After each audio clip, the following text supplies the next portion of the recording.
คุณกำลังฟังสวทแพร่ FM 91 MHz เสด็จสู่สวรรคาลัยผองประสบนิกรไทยน้อมลำลึกในพระมหากรุณาธิคุณตราบนิจนิรันดร์ข้าพุทธเจ้านายภูมิกิติพิมพันธ์ผู้พิพากษาหัวหน้าศาลจังหวัดแพร่ยินดีต้อนรับสู่เมืองแพร่เกม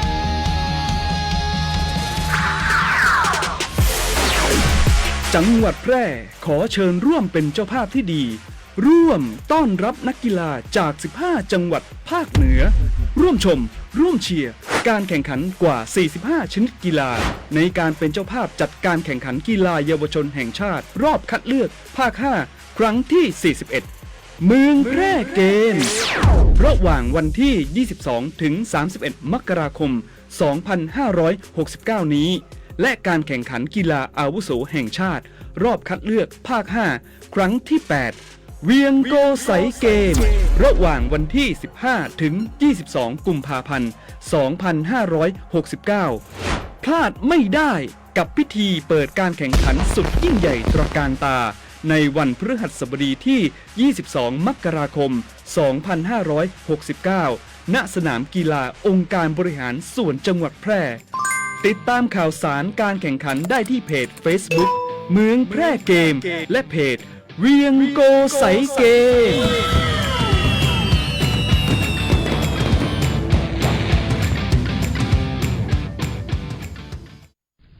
บ้านที่ฉันไฟไหม้แต่ยังไม่ได้รับค่าสินใหม่ทดแทนจะทำยังไงดีรถผมถูกชนแต่ประกันไม่รับผิดชอบจะร้องเรียนได้ที่ไหนผมทำประกันชีวิตแต่เบิกค่ารักษาพยาบาลได้ไม่เต็มวงเงินใครให้คำตอบได้บ้างหากคุณไม่ได้รับความเป็นธรรมเรื่องการประกันภัยได้รับค่าสินไหมทดแทนล่าช้าไม่ครบถ้วนหรือโดนปฏิเสธการชดเชยค่าสินไหมแจ้งได้ที่ศูนย์รับเรื่องร้องเรียนสายด่วนประกันภัยโทร1186สำนักงานคณะกรรมการกำกับและส่งเสริมการประกอบธุรกิจประกันภัยคปภ.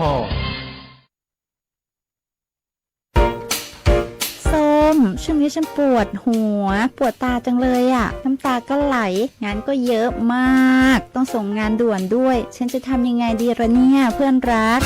ปัญหาแบบนี้ฉันเจอมาก่อนแต่พอไปตรวจวัดสายตาปัญหาก็หายไปทันทีนะจริงสิทำยังไงอะชมพู่เธอลองไปปรึกษาที่ The World of Opticon สิเขามีผู้เชี่ยวชาญด้านตรวจวัดสายตาจะมองใกล้มองไกลแว่นตาก็มีเลนส์เปลี่ยนสีได้ทุกรุ่นทุกแบบแว่นตากันแดดเขาก็มีนะโหงั้นดีเลยเธอต้องรีบพาฉันไปแล้วล่ะ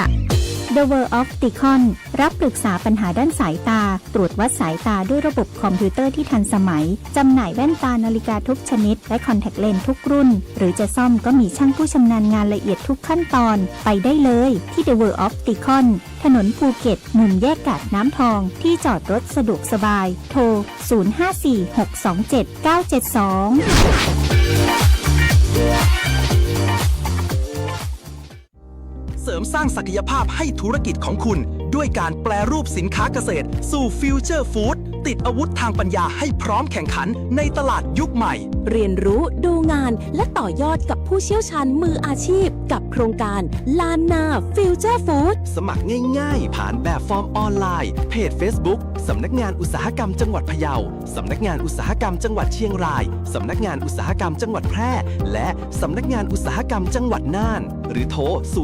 0843632216สมัครฟรีรับจำนวนจำกัดเสริมศักยภาพวันนี้เพื่อความได้เปรียบในวันพรุ่งนี้ลานนาฟิวเจอร์ฟู้ดโอกาสดีๆที่คุณไม่ควรพลาด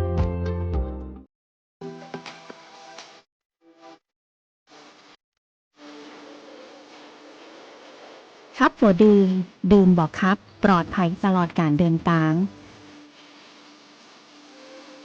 ด้วยความห่วงใยจากสวทแปร FM 91 MHz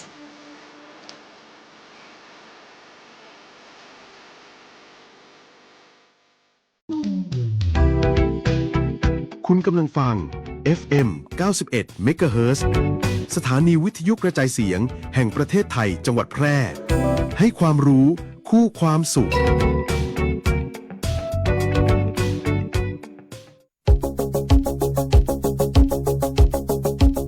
ข่ ข่าวสารฉับไวใกล้ตัว บริการทันใจ ร่วมแรงร่วมใจงานบ้านงานบุญ ประกวดราคาโปร่งใส และติดตามสภาพอากาศประจำวัน โดยทีมข่าวสวทแพร่ FM 91 เมกะเฮิรตซ์สถานีข่าวดีของประชาชนคนเมืองแพร่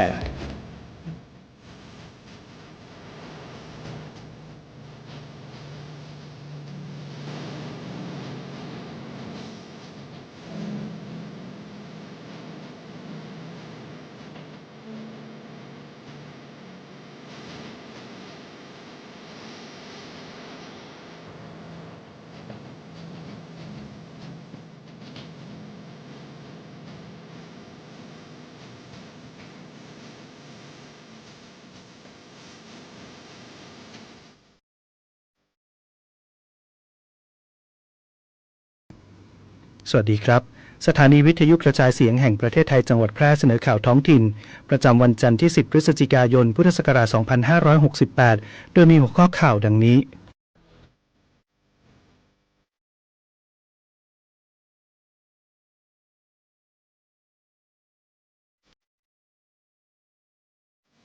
ประชาชนใช้จ่ายคนละครึ่ง plus ในพื้นที่จังหวัดแพร่ยอดเงินสะพัดกว่า 86 ล้านบาท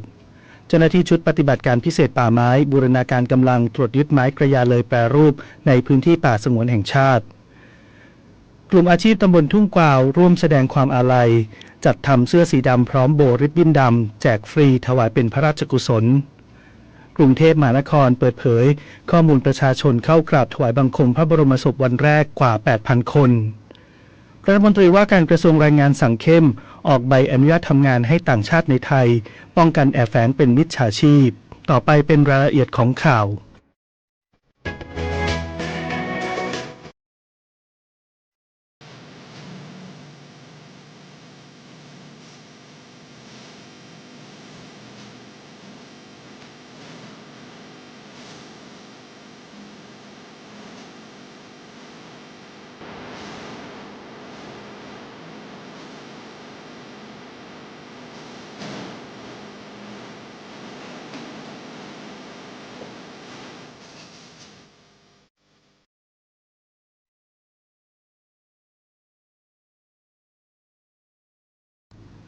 ประชาชนใช้จ่ายคนละครึ่ง plus ในพื้นที่จังหวัดแพร่ยอดเงินสะพัดกว่า 86 ล้านบาทด้านผู้ประกอบการยังต้องการลงทะเบียนเข้าร่วมโครงการเพิ่มขึ้น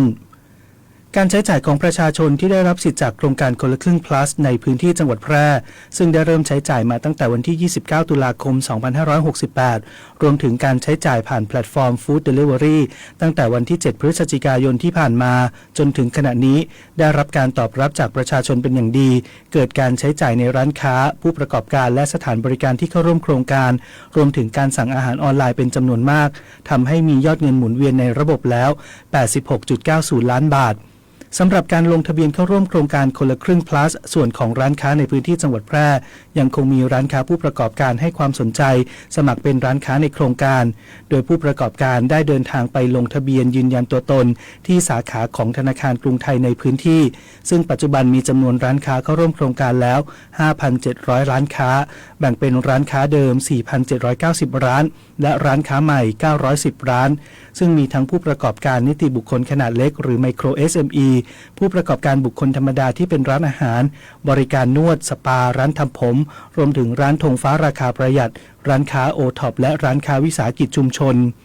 ทั้งนี้ร้านค้าผู้ประกอบการที่ต้องการเข้าร่วมโครงการสามารถลงทะเบียนเพิ่มเติมได้ไปจนถึงวันที่ 19 ธันวาคม 2568 ซึ่งสำนักงานคลังจังหวัดแพร่พร้อมให้การช่วยเหลือผู้ประกอบการเกี่ยวกับขั้นตอนการลงทะเบียน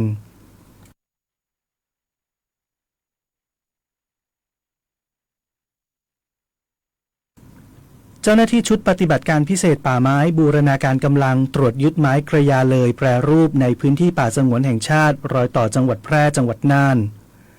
เจ้าหน้าที่ชุดปฏิบัติการพิเศษป่าไม้สำนักจัดการทรัพยากรป่าไม้ที่ 3 สาขาแพร่บูรณาการกำลังร่วมกับเจ้าหน้าที่ตำรวจกองร้อยตำรวจตระเวนชายแดนที่ 323กองกำกับการตำรวจตระเวนชายแดนที่ 32เจ้าหน้าที่ฝ่ายปกครองจังหวัดแพร่เจ้าหน้าที่ตำรวจศูนย์ปฏิบัติการป้องกันทรัพยากรธรรมชาติและสิ่งแวดล้อมภาค 5และเจ้าหน้าที่ชุดสายตรวจปราบปรามสำนักบริหารพื้นที่อนุรักษ์ที่ 13 แพร่ ตรวจยึดไม้กระยาเลยแปรรูปจำนวน58แผ่นบริเวณข้างลำห้วยแม่กับไฟในเขตป่าสงวนแห่งชาติป่าน้ำสาและป่าแม่สาครฝั่งซ้ายเขตรอยต่อจังหวัดแพร่จังหวัดน่านท้องที่ตำบลห้วยโรงอำเภอร้องกวางจังหวัดแพร่และตำบลยาบหัวนาอำเภอเวียงสาจังหวัดน่านซึ่งเจ้าหน้าที่ได้ตรวจพบกองทิ้งไว้อยู่บริเวณข้างลำห้วยจากการร่วมกันออกป้องกันปราบปรามการกระทำความผิดเกี่ยวกับทรัพยากรธรรมชาติและสิ่งแวดล้อมโดยเจ้าหน้าที่ได้ตรวจพบร่องรอยของรถยนต์ขับเข้าไปตามลำห้วยจึงได้ติดตามไปจนถึงที่หมายพบไม้แปรรูปดังกล่าวและได้ตรวจสอบบริเวณพื้นที่โดยรอบไม่พบผู้ใดที่แสดงตัวเป็นเจ้าของไม้และทำการแปรรูปไม้เจ้าหน้าที่จึงร่วมกันตรวจสอบและตรวจยึดไม้พร้อมแจ้งความเพื่อสืบสวนสอบสวนหาตัวผู้กระทำผิดมาดำเนินคดีตามกฎหมายต่อไปซึ่งพฤติการดังกล่าวมีความผิดตามพระราชบัญญัติป่าไม้พุทธศักราช 2484 และพระราชบัญญัติป่าสงวนแห่งชาติพุทธศักราช 2507 โดยไม้กระยาเลยแปรรูปทั้ง 58 แผ่นสามารถคิดเป็นค่าเสียหายของรัฐเป็นจำนวนเงิน 14,200 บาท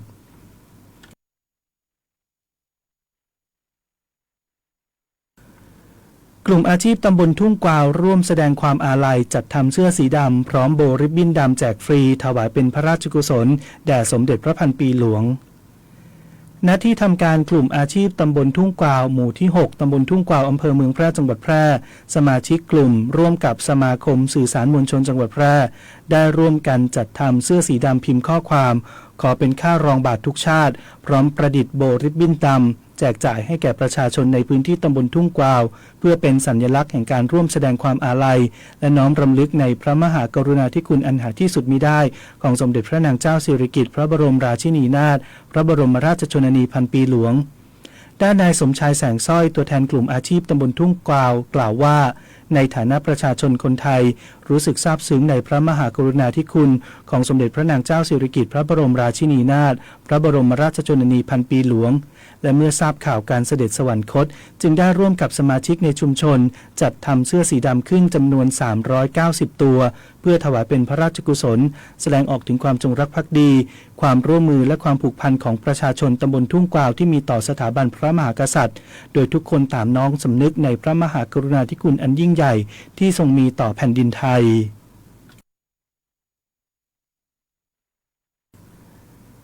กรุงเทพมหานครเปิดเผยข้อมูลประชาชนที่เข้ากราบถวายบังคมพระบรมศพวันแรกกว่า 8,370 คนพร้อมระบุจุดพักคอยสามารถรองรับประชาชนได้สูงสุด 9,000 คนพร้อมบริการน้ำดื่มห้องสุขาและเจ้าหน้าที่ดูแลตลอดเวลาสืบเนื่องจากสำนักพระราชวังได้รับพระราชทานพระบรมราชานุญาตให้ประชาชนเข้าถวายสักการะพระบรมศพสมเด็จพระนางเจ้าสิริกิติ์พระบรมราชินีนาถพระบรมราชชนนีพันปีหลวงณพระที่นั่งดุสิตมหาปราสาทภายหลังจากการพระราชพิธีทรงบำเพ็ญพระราชกุศลครบ15วันโดยเปิดให้เข้ากราบถวายบังคมทุกวันเวลา 9 นาฬิกาถึง 21 นาฬิกาเริ่มตั้งแต่วันอาทิตย์ที่ 9 พฤศจิกายน 2568 เป็นต้นไปโดยกรุงเทพมหานครได้เปิดเผยข้อมูลจำนวนประชาชนที่เข้ากราบถวายบังคมรวมทั้งสิ้น 8,370 คนซึ่งเป็นข้อมูลณวันที่ 9 พฤศจิกายน 2568 เวลา 21 นาฬิกา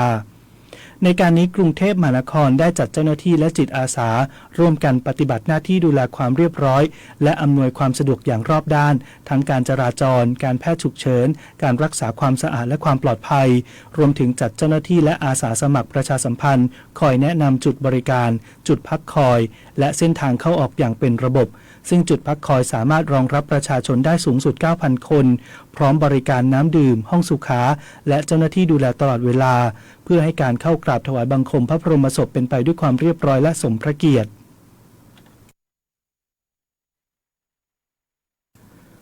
รัฐมนตรีว่าการกระทรวงแรงงานสั่งเข้มออกใบอนุญาตทำงานให้ต่างชาติในไทยป้องกันแอบแฝงเป็นมิจฉาชีพไม่ยอมให้ไทยเป็นฐานสแกมเมอร์นางสาวตรีนุชเทียนทองรัฐมนตรีว่าการกระทรวงแรงงานเปิดเผยว่าได้สั่งการด่วนไปยังกรมการจัดหางานและหน่วยงานในสังกัดทั่วประเทศให้เพิ่มความเข้มงวดสูงสุดในการตรวจสอบการออกใบอนุญาตทำงานแก่คนต่างด้าวที่พำนักและทำงานในประเทศไทยเพื่อสกัดกั้นการแฝงตัวของกลุ่มมิจฉาชีพต่างชาติที่อาจเข้ามาก่อเหตุหลอกลวงประชาชนสร้างความเสียหายต่อสังคมและภาพลักษณ์ของประเทศรัฐมนตรีกระทรวงแรงงานกล่าวเพิ่มเติมว่า ปัจจุบันมีกลุ่มอาชญากรข้ามชาติบางส่วนพยายามใช้ช่องทางการทำงานในไทยเป็นฉากบังหน้าโดยเฉพาะในพื้นที่เศรษฐกิจสำคัญและจังหวัดชายแดนซึ่งถือเป็นภัยคุกคามต่อความมั่นคงทางเศรษฐกิจและความปลอดภัยของประชาชน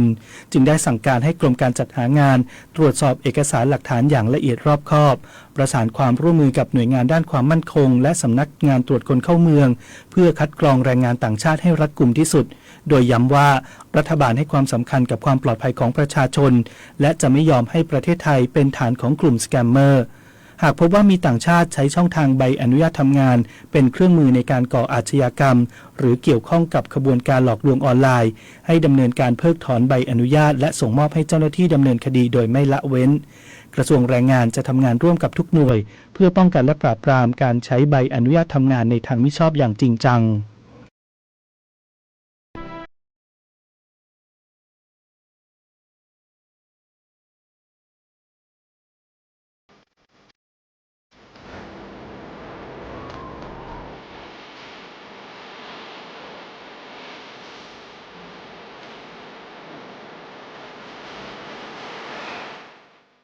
นับเป็นพระมหากรุณาธิคุณเป็นล้นพ้นของปวงประสบกนิกรชาวไทยที่สมเด็จพระนางเจ้าสิริกิติ์พระบรมราชินีนาถพระบรมราชชนนีพันปีหลวงได้พระราชทานแนวพระราชดำริในการอนุรักษ์ทรัพยากรป่าไม้ส่งผลให้ปัจจุบันนี้ประเทศไทยมีทรัพยากรป่าไม้ที่ยังคงมีความอุดมสมบูรณ์ทางธรรมชาติในหลายพื้นที่โดยเฉพาะป่าสัตว์นวมินทรราชินีที่สำรวจพบโดยกรมอุทยานแห่งชาติสัตว์ป่าและพันธุ์พืชเมื่อปี 2552 ซึ่งมีต้นสักธรรมชาติขึ้นกระจายอยู่เป็นบริเวณกว้างบนเนื้อที่กว่า 30,000 ไร่ในเขตรักษาพันธุ์สัตว์ป่าลุ่มน้ำปายครอบคลุมพื้นที่อำเภอปากมะผ้าอำเภอปายและอำเภอเมืองจังหวัดแม่ฮ่องสอนต้นสักมีขนาดใหญ่ลำต้นตรงบางต้นมีอายุตั้งแต่ 50 ปีถึง 300 ปีสมเด็จพระนางเจ้าสิริกิติ์พระบรมราชินีนาถพระบรมราชชนนีพันปีหลวงทรงรับไว้เป็นโครงการอันเนื่องมาจากพระราชดำริเมื่อปี 2553 ภายใต้ชื่อโครงการอนุรักษ์แหล่งพันธุกรรมไม้สักและมีพระราชสวนีให้กรมอุทยานแห่งชาติสัตว์ป่าและพันธุ์พืชอนุรักษ์และฟื้นฟูไว้เพื่อเป็นแหล่งพันธุกรรมไม้สักทั้งได้พระราชทานแนวทางการพัฒนาชีวิตความเป็นอยู่ของราษฎรที่อาศัยอยู่บริเวณพื้นที่ให้มีคุณภาพชีวิตที่ดีขึ้นเพื่อจะได้เป็นกำลังสำคัญในการดูแลผืนป่าต่อมาพระราชทานชื่อป่าแห่งนี้ว่าป่าสักนวมินทรราชินีเพื่อการสงวนรักษาพื้นที่ไม้สักไว้เป็นแหล่งศึกษาทดลองวิจัยและขยายพันธุ์ต้นสักนับแต่นั้นเป็นต้นมากรมอุทยานแห่งชาติสัตว์ป่าและพันธุ์พืชได้สนองพระราชดำริสมเด็จพระนางเจ้าสิริกิติ์พระบรมราชินีนาถพระบรมราชชนนีพันปีหลวงและกำหนดพื้นที่ป่าสักธรรมชาติแห่งนี้ให้เป็นเขตป่าอนุรักษ์ที่ต้องดูแลเป็นพิเศษด้วยการจัดเจ้าหน้าที่ทำการลาดตระเวนดูแลรักษาบริเวณโดยรอบพื้นที่ป่าทั้งยังเพาะขยายพันธุ์กล้าไม้แจกให้ประชาชนทั่วไปปลูกเสริมอย่างต่อเนื่องส่งผลให้ณปัจจุบันป่าสักนวมินทรราชินีจะยังคงเป็นผืนป่าที่มีความสมบูรณ์ที่สุดของชายแดนไทยนอกจากนี้กรมอุทยานแห่งชาติสัตว์ป่าและพันธุ์พืชยังสำรวจพบพืชสมุนไพรต้นไม้ต่างๆที่หายากกว่า 200 ชนิดในป่าสักนวมินทรราชินีอาทิร่างจืดและจุกโรฮินีที่สำคัญมีการส่งเสริมอาชีพสร้างงานสร้างรายได้ให้ราษฎรนั้นกรมอุทยานแห่งชาติสัตว์ป่าและพันธุ์พืชเป็นสื่อกลางในการส่งเสริมอาชีพอย่างต่อเนื่องแนวพระราชดำริสมเด็จพระนางเจ้าสิริกิติ์พระบรมราชินีนาถพระบรมราชชนนีพันปีหลวงที่พระราชทานไว้นั้นได้สร้างคุณประโยชน์แก่ปวงประสบกนิกรมากมายพระบาทสมเด็จพระเจ้าอยู่หัวทรงสืบสารรักษาต่อยอดแนวพระราชดำริต่างๆโดยมีพระราชประสงค์ให้ศึกษา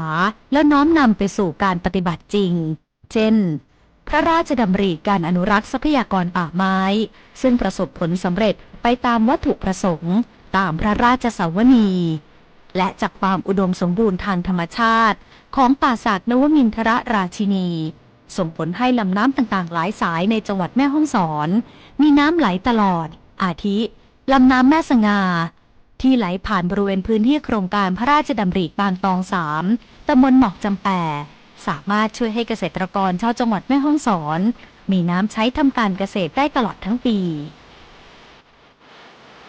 ในส่วนของโครงการพระราชดำริบางตอง3นะครับหมอกจำแปได้ดำเนินการพัฒนาคุณภาพชีวิตให้ราษฎรในพื้นที่ได้มีชีวิตความเป็นอยู่ที่ดีขึ้นโดยเรามีการจ้างงานชาวบ้านในท้องที่เช่นการปลูกป่าการดูแลรักษาป่าและทำเป็นศูนย์เรียนรู้เช่นการเลี้ยงกบนะครับเลี้ยงกบเพื่อเป็นอาหารให้ราษฎรแล้วก็มีการเพาะเห็ดนางฟ้านะครับเพื่อเป็นตัวอย่างเป็นแบบอย่างให้ราษฎรในท้องถิ่นนะครับผมครับผลการพัฒนาคุณภาพชีวิตราษฎรที่กรมอุทยานแห่งชาติสัตว์ป่าและพันธุ์พืชน้อมนำแนวพระราชดำริมาสู่การปฏิบัติทำให้ชุมชนที่อาศัยอยู่รอบๆเขตป่าอนุรักษ์ดำรงชีพอย่างถูกวิธีตามปรัชญาเศรษฐกิจพอเพียงคนอยู่ร่วมกับป่าได้อย่างยั่งยืนตามพระราชปณิธานของสมเด็จพระนางเจ้าสิริกิติ์พระบรมราชินีนาถพระบรมราชชนนีพันปีหลวง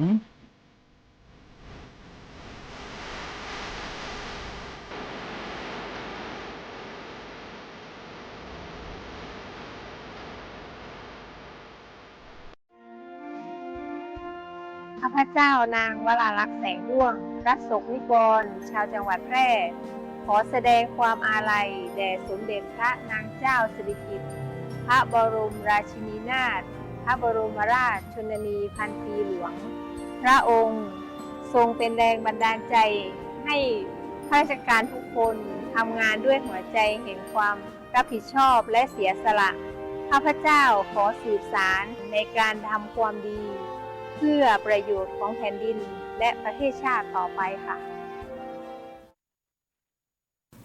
ติดตามพยากรณ์อากาศประจำวันจากสถานีอุตุนิยมวิทยาแพร่ประจำวันจันทร์ที่ 10 พฤศจิกายน 2568 ลักษณะอากาศทั่วไปของประเทศไทย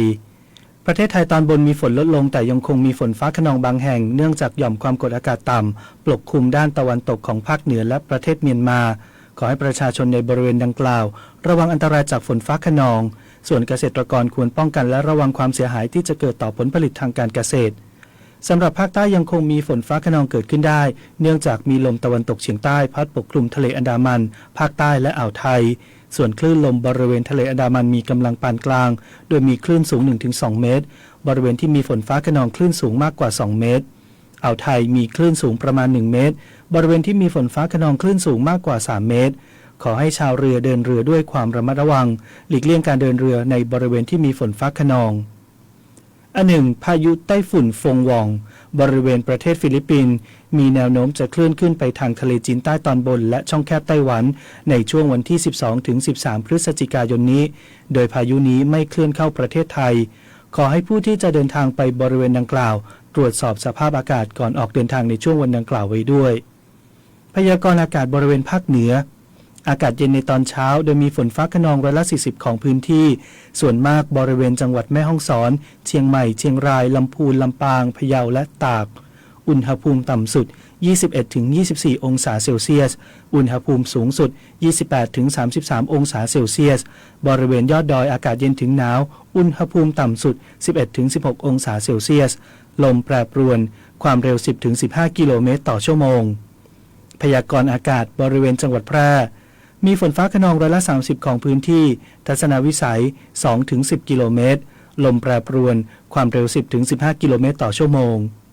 อุณหภูมิสูงสุดที่สถานีอุตุนิยมวิทยาแพร่วันนี้วัดได้ 31.8 องศาเซลเซียส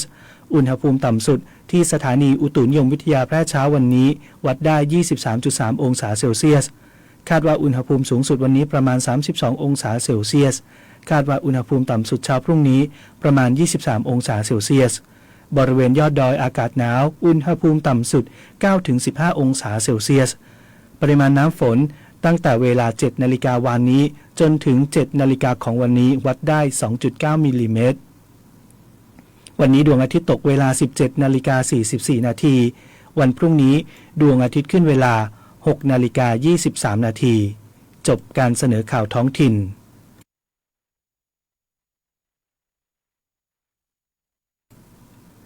พระสถิตอยู่ในใจตราบนิจนิรันดร์น้อมสำนึกในพระมหากรุณาธิคุณเป็นล้นพ้นอันหาที่สุดมิได้ข้าพระพุทธเจ้าข้าราชการและเจ้าหน้าที่สถานีวิทยุกระจายเสียงแห่งประเทศไทยจังหวัดแพร่ธนชัยสุวรรณากาศอ่าน